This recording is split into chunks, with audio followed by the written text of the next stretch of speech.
everyone, what's up? My name is Alex and welcome back to a brand new throwback review. In the last video, I reviewed the first episode of Series 1, Rose. If you haven't seen that video, then I highly recommend you do so. Today, I'm reviewing the second episode of Series 1, The End of the World. If you are loving these reviews, then please keep up with the support and subscribe for more. And so, without further ado, let's begin my review on The End of the World. The End of the World sees the Doctor and Rose travelling through time and space to the year 5.5/Apple/26, 5 billion years into the future. They arrive on Platform 1, where the Earth is at its end and the Sun is about to expand, destroying the Earth completely.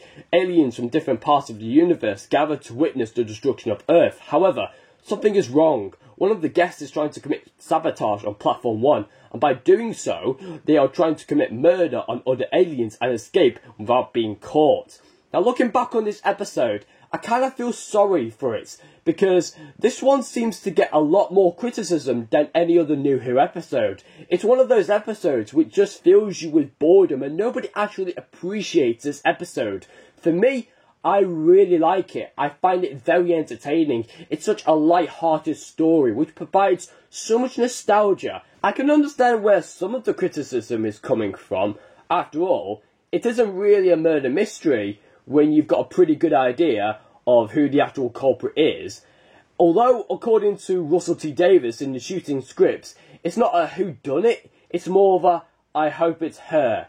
Anyway, the shooting scripts was the official release of all of the shooting scripts of Series 1 of Doctor Who. If you want to find out more about this book, then I'll leave a few links in the description down below where you can go and check it out for yourself. And you're possibly wondering right now, how did you get all this information? Well, I do a lot of research for my reviews, and I like to put a lot of detail into my reviews to make them more interesting and more in-depth as possible.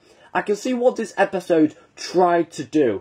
It tried to step the game up from episode 1, Rose, and go away from Earth to a space station above the Earth at the point where the Earth is about to be destroyed by the Sun, and have a lot of aliens watching it. In fact, you know what, that's possibly one of the interesting parts of the episode, the fact that these aliens have all gathered together. It's like a big VIP party about the underworld, which seems kind of odd. However, with that being said, it's kind of realistic in a way. Does kind of make sense for aliens to celebrate the destruction of Earth with a great big party. And perhaps one of the most deepest things about the episode is that no one was actually there to see the Earth obliterated. No one actually saw it happen. They weren't even watching it, which is a strange sort of almost bittersweet ending to the episode. However, this element of the plot isn't really dealt with very well in the episode. It's an idea that can work, but it doesn't really do anything for the overall episode.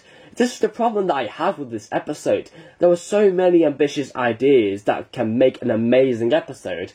However, it's just poorly executed, and some of these great ideas are just made redundant because there's no drive to bring the episode forward.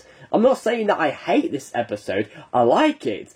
However, I wish they could have changed things around to make this episode more intensifying. But one of the most important aspects that I really love in this episode is the variety in music. The music soundtracks within the episode are brilliant. The music hooked me straight away, whether it's a scene looking out into outer space, or a scene where there's a mystery feeling to it, or a scene where there's some light-hearted comedy or entertainment, or a scene where there's some intense suspension or action. This episode really knows how to change the mood of every scene within the overall episode. Also, this episode in particular has some good city references, such as Los Angeles, Ipswich. However, this episode has a soft spot in my Doctor Who heart, because this episode is the only Doctor Who episode that references my city, Manchester. I only realised it after rewatching it. Go on, we'll watch it tonight and listen out for Manchester. It's in there somewhere, so look, be on the lookout for it. I generally got the feeling that they were just referencing cities for some apparent reason. And of course we have a shed load of aliens, most of which they don't look that great, and most of which you can't probably remember the names of. But it's got the face of Bo, the Mox of Balhoun, the Forest of Cheam, who are basically walking, talking trees, and it's got the bitty trampoline herself, Cassandra. Can I say straight away that from everyone who has watched Doctor Who, nobody actually likes Cassandra. Everyone hated her. I mean, I can't blame them, but I felt that she was very good as a sassy villain. She's stubborn, manipulative, cruel, but she's quite bitchy as well, because she's that type of villain that acts all innocent, but actually, she's quite sinister. She's planned this entire scheme to sabotage Platform 1 using her robot spiders, which I think they're really sneaky, and they look quite cool as well. She planned to watch the whole world burn and murder all of the other aliens for money and profits, which does prove a point, kinda, that in the future, in the year 5.5/Apple/26, money will still exist. I know it's not a fact, but where would the world be without money? Speaking of money, this episode suffers a lot because of the small budget it had, and it couldn't really support the big ambitious ideas that this episode had, which for me is a big letdown. However, I still enjoy it. If they didn't have any more wasted aliens, then they would have had enough money to help support a much better idea for the episode. It's completely the opposite to the case of Androzani, where that story had sort of a small budget, but it turned out to be one of the best Doctor Who stories of all time. Destiny of the Daleks is another example. However, in that episode, or that story, they had a bigger budget, a huge budget, which they could experiment and just spend so much money on everything that they could use for Destiny of the Daleks. However, that episode, though, was absolutely tedious and terrible, and there will be a point where I'll be reviewing Destiny of the Daleks, but that may be till the point I die, so who knows. Sometimes budget and money can play a huge part in any Doctor Who episode. It's just how you execute the ideas.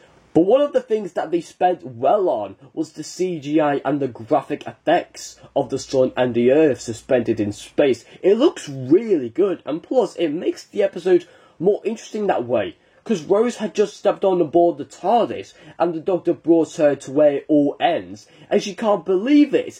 She looks like she's had a bad day at the office, and she still can't believe it that there's all aliens aboard the space station, because they look so alien. Rose does have some good moments in this episode. However, for the final third, she sort of feels like this damsel in distress kind of character, waiting for the Doctor to arrive and save her. However, that's how it is with the Doctor, running into danger, sorting out what's right to do. The Doctor is fantastic as always. I especially like his subtle theme tune in the dying seconds to raise the heat shields. It's very dramatic, and it sums up his legacy as a whole. Stuck on his own, Gallifrey gone, the last of the Time Lords. He's the Doctor, possibly the most dangerous man in the universe. Everyone has their time and everyone dies. It's a really great quote, and it sums up his regenerations in a way. So, is the end of the world any good? Well, yeah, it was quite entertaining, and it was sort of an enjoyable episode to watch. Unfortunately, the ambitious ideas didn't really live up to its expectations, but that's Doctor Who. There's obviously going to be some dodgy episodes. However, after rewatching this episode, I really like it. It's got some good aliens, some cool designs, some fabulous soundtracks, and it's got a great mystery feeling to it as well. And with that being said, my rating for The End of the World is a 7 out of 10. Please let me know what did you think about The End of the World in the comment section down below. Please like this video, and remember to please subscribe to the channel for more amazing videos. Thank you so much for watching, and I'll see you all next time for my next review, which will be The Unquiet Dead. So stick around for that next week, and I'll see you all very soon. Take care.